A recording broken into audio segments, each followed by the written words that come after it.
महाराष्ट्रामधील तमाम लाडक्या बहिणींचं मुख्यमंत्री माझी लाडकी बहीण योजनेच्या महत्त्वाच्या व्हिडिओमध्ये खूप खूप स्वागत आहे. तुमच्या सर्वांसाठी आनंदाची बातमी असणार आहे. लाडकी बहीण योजनेमध्ये तुम्ही जर अर्ज केलेला असेल, तुमचे एकही हप्ता अजून जमा झालेला नाही जुलै ऑगस्टचा, ज्यांचे पैसे आलेले नाहीत त्यांच्यासाठी गुड न्यूज असणार आहे. पैसे जमा होण्याची तारीख आलेली आहे. लाडकी बहीण योजनेचे राहिलेल्या बहिणींचे पैसे कुठल्या दिवशी जमा होणार आहेत त्याबद्दलची अपडेट आपण या व्हिडिओमध्ये बघणार आहोत. त्यासाठी हा व्हिडिओ शेवटपर्यंत पाहत राहा. या व्हिडिओला एक लाईक जाता जाता नक्की करा.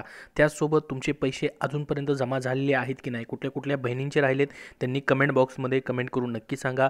जसं अजून दुसरं नवीन अपडेट येईल त्याबद्दलची माहिती तुम्हाला दिली जाईल किंवा सर्वांना ही माहिती समजेल की तुमचे अजून पैसे आलेले नाहीत म्हणून.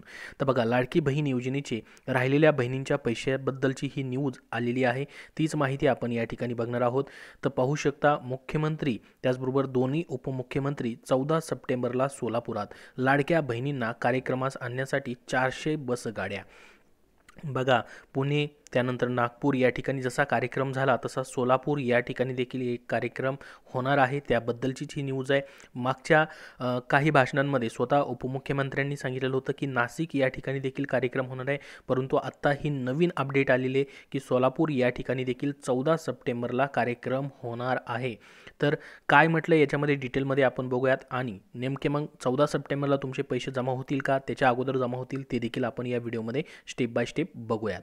तर बघा, महिला सशक्तीकरण अभियानांतर्गत मुख्यमंत्री माझी लाडकी बहीण योजना वचनपूर्ती कार्यक्रम आता 14 सप्टेंबरला सोलापुरातील होम मैदानावर होणार असल्याचे निश्चित झाले आहे.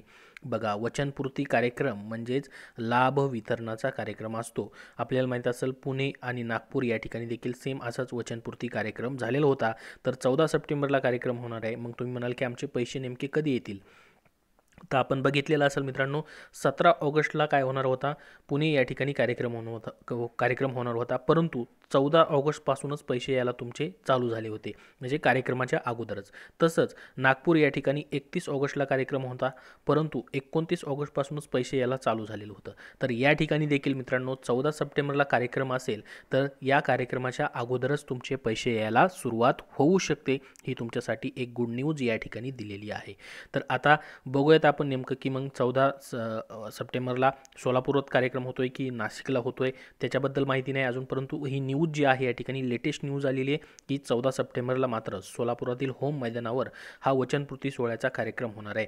त्या दिवशी मुख्यमंत्री एकनाथ शिंदे, उपमुख्यमंत्री देवेंद्र फडणवीस, उपमुख्यमंत्री अजित पवार, कौशल्य, रोजगार, उद्योजकता, नाविन्यता मंत्री मंगलप्रसाद लोढा यांची प्रमुख उपस्थिती देखील राहणार आहे. तर बघा, विधानसभा निवडणुकीपूर्वी सोलापूर जिल्ह्यासाठी हा वचनपूर्ती सोहळा असणार आहे. त्यामुळे या कार्यक्रमासाठी किमान 40,000 पर्यंत लाभार्थींची उपस्थिती राहावी असे नियोजन करण्याची जबाबदारी जिल्हा प्रशासनावर देखील देण्यात आलेली आहे. तर मुख्यमंत्री माझी लाडकी बहीण योजना, मुख्यमंत्री युवा प्रशिक्षण योजनेसह अन्य शासकीय योजनांच्या लाभार्थींना या कार्यक्रमासाठी आणले जाणार आहे. तर बघा, ज्यांना ज्यांना लाभ भेटला आहे ते सर्वांना या ठिकाणी बोलवलं जाणार आहे, म्हणजे त्याच्या अगोदरच तुम्हाला पैसे काय होतील मग जमा होणार आहेत. तुम्ही सोलापूर जिल्ह्यामधून असाल तर तुम्हाला देखील पैसे येणार आहेत. सोलापूरमध्ये हा कार्यक्रम होणार आहे. बघा, कोण तिथून आहे नक्की कमेंटमध्ये सांगा. तर बघा, जिल्ह्याच्या विविध तालुक्यामधून म्हणजे सोलापूर जिल्ह्याच्या लाभार्थींना कार्यक्रमस्थळी आणण्यासाठी महाराष्ट्र राज्य परिवहन महामंडळाच्या 400 बसगाड्या भाड्याने घेतल्या जाणार आहेत. शहराच्या जवळील मोहोळ, उत्तर सोलापूर, दक्षिण सोलापूर, अक्कलकोट, मंद्रुप येथील तहसीलदारांवर किमान 5,000 लाभार्थींना आणण्याची जबाबदारी देण्यात आलेली आहे. तर बघा, तर बार्शी, माळशिरस, मंगळवेढा, सांगोला, करमाळा, पंढरपूर, माढा येथील तहसीलदारांकडे 2,000 ते 3,000 लाभार्थी आणण्याची जबाबदारी आहे.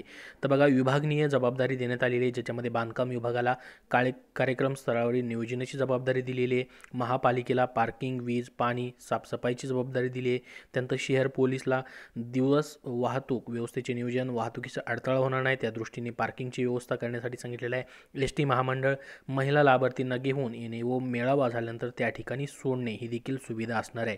त्यानंतर पुरवठा विभागाला बघा, लाभार्थ्यांसाठी जेवणाची उत्कृष्ट व्यवस्था केली जाणार आहे आणि मुबलक पाणी देखील तुम्हाला त्या ठिकाणी असणार आहे.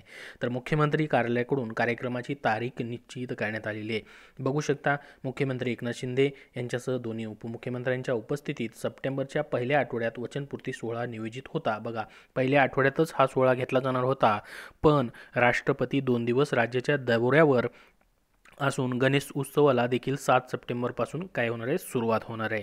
त्यामुळे बघा, या नियोजित वचनपूर्ती सोहळा लांबणीवर पडला. आता मुख्यमंत्री कार्यालयाकडून जिल्हा प्रशासनाला पत्र प्राप्त झाले असून त्यानुसार तो कार्यक्रम आता 14 सप्टेंबर रोजी होम मैदानावर होणार आहे.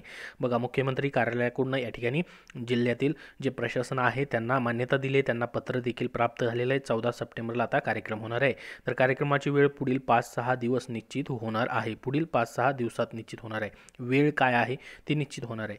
त्यानंतर बघा, अजून या ठिकाणी महत्त्वाचा अपडेट आलेला आहे. काल मुख्यमंत्र्यांनी स्वतः या ठिकाणी पत्रकारांशी बोलताना सांगितलेला आहे, जो गैरप्रकार घडलेला योजनेमध्ये त्याबद्दल लाडकी बहीण योजनेतील गैरप्रकार खपवून घेतला जाणार नाही, तुरुंगात टाकू, सीएम शिंदेंचा थेट इशारा या ठिकाणी देण्यात आलेला आहे. तर बघू शकता, मुख्यमंत्री माझी लाडकी बहीण योजनेला मुदतवाढ देऊन आता लाखो महिलांना शासनाने मोठा दिलासा देखील दिला आहे. तर आता 30 सप्टेंबरपर्यंत या योजनेसाठी अर्ज तुम्हाला करता येणार आहे. परंतु त्याचबरोबर योजनेत घोटाळा झाल्याचे समोर आले आहे. यानंतर आता मुख्यमंत्री एकनाथ शिंदे यांनी या प्रकरणाची दखल घेत असे गैरप्रकार खपवून घेतले जाणार नाही असे स्पष्ट केलेलं आहे.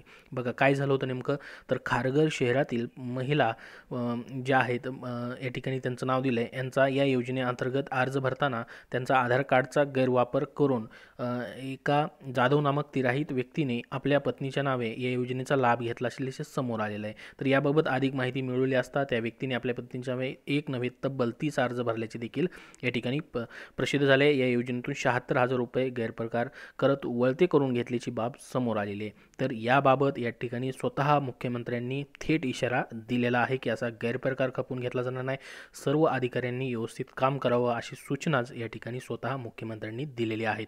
हा प्रकार जो आहे खपवून घेतला जाणार नाही. यात कोणीही भ्रष्टाचार केला तर तो खपवून घेतला जाणार नाही, आरोपींना थेट तुरुंगात टाकले जाईल असे मुख्यमंत्री शिंदे यांनी म्हटलेलं आहे. तर खूप महत्त्वाची अशी अपडेट तुम्हाला दिलेली आहे. ज्या ज्या बहिणी या ठिकाणी त्यांच्या तिसऱ्या हप्त्याची, म्हणजेच या ठिकाणी पहिल्या हप्त्याची काही जण वाट पाहत आहेत, दुसऱ्या हप्त्याची काही जण वाट पाहत आहेत, ज्यांना अजून एकही हप्ता भेटला नाही, त्यांच्यासाठी गुड न्यूज होती की 14 सप्टेंबरला या ठिकाणी हा कार्यक्रम होऊ शकतो. अजून याबद्दल काय अपडेट आलं तर तुमच्यापर्यंत नक्की शेअर केलं जाईल. 14 सप्टेंबरच्या अगोदर देखील तुम्हाला आता पैसे जमा व्हायला सुरुवात होऊ शकते राहिलेल्या बहिणींसाठी. आणि ज्यांचे पैसे आलेले 2 हप्ते 3,000 रुपये आलेले त्यांना फक्त आता 1,500 रुपये या ठिकाणी भेटतील. याबद्दल अजून तुमचे काही प्रश्न असतील तर नक्की विचारा. हा व्हिडिओ नक्की लाईक करा, शेअर करा आणि पुढील अपडेट पाहण्यासाठी आपला चॅनल सबस्क्राईब करून ठेवा. धन्यवाद.